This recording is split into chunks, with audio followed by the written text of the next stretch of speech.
Ini seperti mimpi yang menjadi kenyataan. Cowok tampan di hadapanku itu adalah Ethan, orang yang aku suka sejak aku berumur 14 tahun. Saat itu, Ethan adalah rekan bisnis ayahku. Jadi dia sering datang ke rumah kami untuk makan malam. Selama bertahun-tahun aku menyukainya diam-diam. Namun kini, di usia 19 tahun, aku akhirnya bisa jujur mengenai perasaanku. Jadi, ketika aku bertemu dengannya secara kebetulan di toko kelontong, rasanya memang begitu. Dia mengundangku untuk minum di kafe terdekat, dan kami langsung cocok. Kami mulai sering kencan, dan sekarang kami menjadi pasangan resmi. Hanya ada satu hal yang membuatku khawatir. Ethan baru saja bercerai dan memiliki seorang putri berusia 10 tahun. Clarice selalu ada di sisinya. Sambil melamun, aku tidak bisa menyembunyikan diri dari pikiran menjadi ibu tiri seseorang.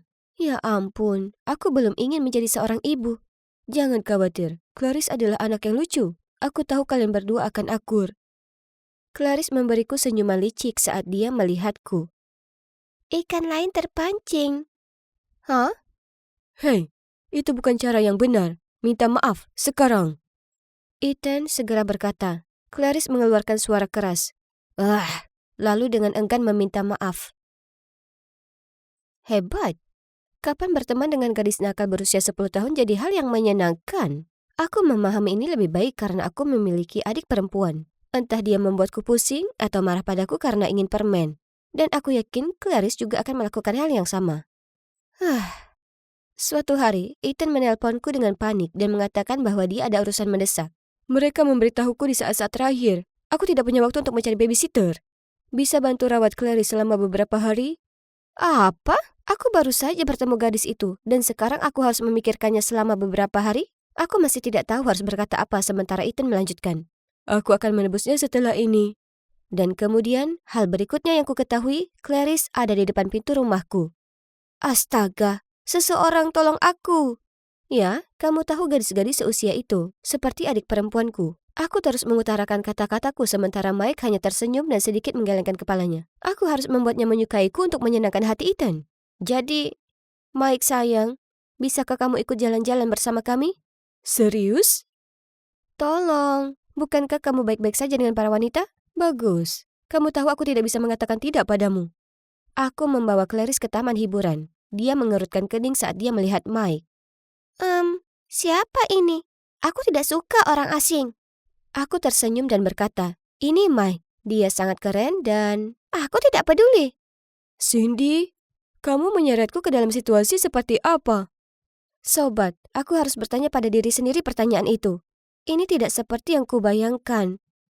Tamasya berubah menjadi kompetisi di antara mereka. Clarice menantang Mike untuk bermain game demi game dengannya sampai dia menang. Pada akhirnya, mereka bermain dengan senjata air, dan aku tahu pasti Mike membiarkan dia menang. Tapi begitu dia melepaskan pistol airnya, Clarice menyemprotkan air ke seluruh tubuhnya, membuatnya basah kuyup. Ups, apa ini? Itulah harga yang harus dibayar bagi yang kalah. Oke Cindy, sudah cukup. Selamat bersenang-senang. Dan dia bergegas pergi. Oh tidak, apa yang telah aku lakukan padanya? Aku berdiri di sana tercengang, menatap Clarice. Oke, jadi itu agak lucu, tapi aku tidak bisa menertawakan temanku yang malang itu. Aku mau es krim. Clarice menyeringai lalu melompat pergi. Es krim. Seorang gadis yang mengincar hatiku sendiri. Dalam perjalanan pulang, kami berbicara banyak tentang acara favoritnya, klub pengasuh bayi, dan bagaimana Stacy adalah karakter favoritnya. Mungkin hari ini tidak terlalu buruk. Beberapa hari kemudian, Ethan kembali dan aku sangat senang bertemu dengannya. Terima kasih banyak telah merawat Clarice. Sementara itu, aku melihat Clarice perlahan mundur, dengan ekspresi canggung di wajahnya. Kupikir dia akan sama bahagianya denganku saat bertemu dengannya. Tapi ternyata tidak seperti itu. Sayang, kamu baik-baik saja? Apakah kamu sakit? Aku baik-baik saja. Aku harus pergi ke kamarku. Setelah itu, saat makan malam, pertanyaan apa kamu sakit dilontarkan tak kurang dari 10 kali. Dan itu membuatku mual juga. Ku bilang aku tidak sakit, dan aku tidak ingin ke dokter. Ethan, menurutku Clarice baik-baik saja, jadi mungkin berhenti bertanya padanya. Mendengar itu, Ethan tampak risih dan berbalik. Aneh. Apa yang salah dengan mereka? Mungkin ini hanya perbuatan mereka. Apapun itu, aku tidak menikmati suasana yang berat ini. Keesokan harinya setelah makan siang, Clarice membantuku membersihkan meja sementara Ethan sedang berkemas untuk melakukan perjalanan berikutnya. Dia bersikeras mencuci piring sementara aku mengucapkan selamat tinggal pada Ethan. Kami sedang berpelukan di ambang pintu, ketika tiba-tiba aku mendengar teriakan keras dari dapur. Ethan dan aku sama-sama bergegas masuk ke sana dan melihat Clarice menangis sambil menggenggam tangannya. Ethan dengan panik bertanya, "Apa yang terjadi?"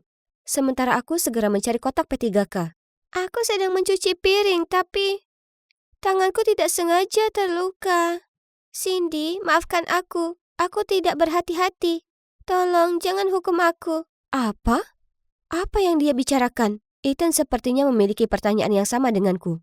Cindy selalu membuatku mengerjakan tugas. Dia mengatakan kepadaku jika aku melakukannya dengan buruk, aku tidak bisa makan malam. Hah?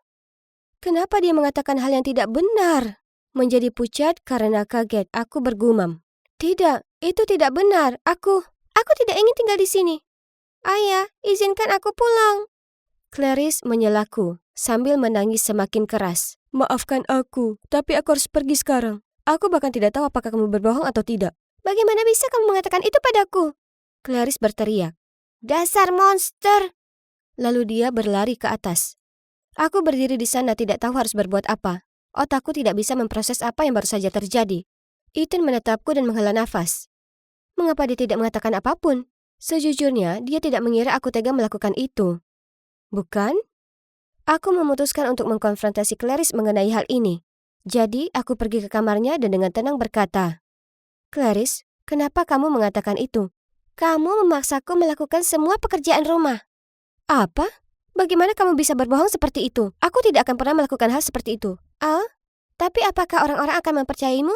Atau gadis kecil yang malang? Ya, Tuhan. Itu aku yang mengira dia adalah anak yang manis. Padahal kenyataannya, dia justru sebaliknya. Aku bergegas keluar dan gemeteran. Aku mengeluarkan ponselku. Aku menelpon Mike dan menceritakan semuanya padanya. Ya ampun, anak itu rumit. Mungkin dia tidak ingin kamu bersama ayahnya. Namun meski begitu, apa yang dia lakukan sungguh aneh. Aku pikir kamu harus menjauh dari mereka. Tapi bagaimana caranya? Aku tidak bisa melarikan diri begitu saja. Lagi pula, Ethan sedang dalam perjalanan lagi, dan aku bertanggung jawab atas dia. Jadi aku menjaga jarak, tidak lagi berbicara atau bersenang-senang. Tapi sepertinya Clarice punya ide lain. Aku sedang menonton TV di ruang tamu ketika Clarice muncul dan menarik bajuku. Cindy, aku ingin kamu bermain video game denganku. Semakin aku diam, semakin keras dia menariknya. Tidak, Clarice, aku sedang tidak mood. Aku berteriak. Mainlah sendiri. Lalu aku pergi. Beberapa saat kemudian, Cass, seorang siswa senior datang untuk memberiku beberapa dokumen. Kami duduk dan minum es teh. Lalu tiba-tiba, bam! Dan tangisan. Oh tidak. Cass dan aku bergegas menuju sumber suara. Clarice terjatuh dari tangga di ruang bawah tanah dan dikelilingi oleh keranjang cucian dan pakaian kotor. Cass segera berlari ke sana dan membantunya sendiri. Apa kamu baik-baik saja? Apa yang terjadi? Cindy menyuruhku mencuci pakaian tepat waktu. Keranjangnya terlalu penuh, jadi aku terpeleset. Tidak, tidak, tidak. Aku berteriak dalam hati ketika Cass menatapku khawatir. Cass, tolong, nanti aku jelaskan. Bisakah kamu pergi? Kenapa? Aku berteriak ke wajah Clarice saat Cass pergi. Jika kamu tidak main denganku, kamu akan jadi pelaku kekerasan terhadap anak. Kamu harus masuk penjara. Ini membuatku gila. Beberapa hari yang lalu, dia ingin ayahnya membawanya pergi dari sini. Dan sekarang dia memerasku karena tidak bermain dengannya. Tepat pada saat itu, Ethan memanggil. Hai Cindy. Aku hanya ingin memeriksa kalian berdua. Apakah Clarice sakit atau apa? Apa-apaan ini? Apakah aku gila? Atau keduanya sebenarnya aneh? Ya ampun. Aku butuh Mike sekarang. Tolong, bawa aku pergi dari sini, kataku sambil membukakan pintu untuk Mike. Berhenti! Clarice berteriak. Kalian berdua tidak bisa pergi kemana-mana. Oh, sekarang kamu memberitahu apa yang tidak boleh dilakukan? Jika kamu pergi, aku akan memberitahu seluruh dunia betapa buruknya kamu memperlakukanku. Kalian berdua akan masuk penjara. Jadi itu penipuanmu?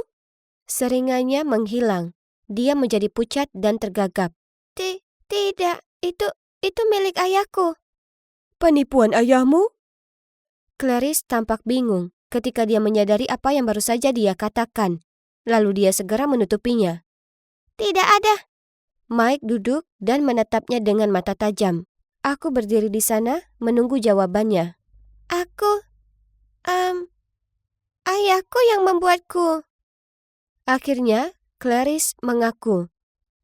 Ternyata, Ethan adalah seorang penipu profesional yang menipu gadis-gadis muda kaya agar memberinya uang. Lebih buruk lagi, dia menyeret putrinya ke dalam rencananya. Rencananya seperti ini. Dia menggunakan ketampanannya untuk menggoda para gadis, lalu kelucuan Clarice untuk mendapatkan empati para gadis. Setelah itu, dia akan melakukan perjalanan bisnis di menit-menit terakhir dan meminta mereka untuk menjaga Clarice. Sementara itu, Clarice berpura-pura sakit parah. Ketika Ethan kembali, dia akan membujuk gadis-gadis itu untuk menyerahkan uang untuk biaya rumah sakit. Lalu dia dan Clarice akan menghilang dari kehidupan mereka. Awalnya dia menyuruhku melakukan apa yang dia katakan dan akan membelikanku sepeda. Bagaimana dengan kebohongan yang kamu buat? Tanyaku masih kaget. Aku mengarang alasan itu agar ayah membawaku pergi. Aku sangat menyukaimu. Jadi aku tidak ingin rencananya berhasil. Lalu kenapa kamu terus bertingkah? Karena Cindy marah padaku dan aku ingin dia bermain denganku. Jadi aku melakukan trik itu lagi. Air mata mengalir di wajahku. Sulit dipercaya. Aku dengan sukarela masuk ke dalam perangkapnya sejak awal. Dia bahkan tidak perlu berbuat banyak. Aku merasa seperti orang bodoh. Setelah itu, kami mengungkap kejahatan Ethan. Clarice juga membantu kami. Ternyata, dia bangkrut. Itulah sebabnya istrinya meninggalkan dia. Dan kenapa dia tidak lagi menjadi rekan bisnis ayahku. Ethan ditangkap, tapi ibu Clarice sedang berada di luar negeri. Dan dia menolak kembali untuk putrinya. Sejujurnya, aku mencintai Clarice. Dan aku tidak ingin dia tinggal di panti asuhan. Jadi aku membiarkannya tinggal di tempatku untuk sementara waktu sebelum aku menceritakan semuanya kepada orang tuaku. Jelas, orang tuaku memiliki kapasitas dan kekuatan lebih untuk menghadapi hal ini. Butuh beberapa saat bagi Claire melupakan rasa bersalahnya dan menyesuaikan diri. Namun hubungan kami jadi lebih baik. Dia adalah gadis manis dan pintar yang pantas mendapatkan yang lebih baik dari yang diberikan orang tuanya. Lalu suatu hari, aku pulang dari kampus dan menemukan Clary sedang meletakkan beberapa mawar di meja makan yang sudah ditata secara romantis dengan lilin dan stik. Cindy, kamu kembali. Bagaimana bisa kamu menyiapkan makan malam lengkap seperti ini? Clarice tidak berkata apa-apa, hanya terkikik dan berlari ke kamarnya. Seseorang memelukku dari belakang. Maukah kau menjadi teman kencanku malam ini? Itu adalah Mike. Kalau dipikir-pikir, kurasa pria sempurnaku ada di depan mataku selama ini. Jadi, sambil nyengir, aku berbalik dan menjawab. Aku pikir kamu tidak akan pernah bertanya.